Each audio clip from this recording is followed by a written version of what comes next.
Dollarman here. This is week 4 or 5, somewhere around there.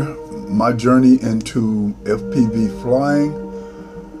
I come from DJI. I like the scenic views. My YouTube channel, just go all over different places in Florida and film. But I was seeing some immersive shots that people done of landscapes in different places, and I wanted to learn how to do it. So I bought a little mini Mobiler tiny whoop, and I've been practicing on a simulator lift off. And this is what I have after 4 or 5 weeks.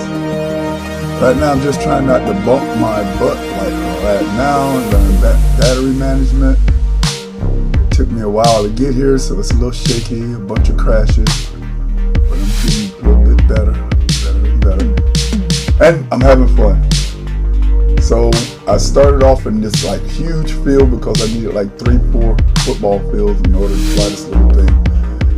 And now I'm to this little confined playground, and my job is not to bump my butt unsuccessfully and not to hit anything unsuccessfully.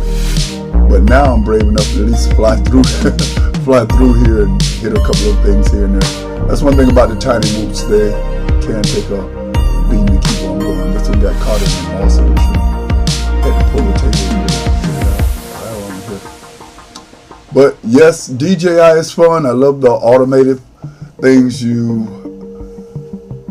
just turn the controls over. They have pre-programmed things in there, but because of the price, I really don't want to bring it into like a little area like this. These are repairable by hand, soldering gun, and parts are real replaceable.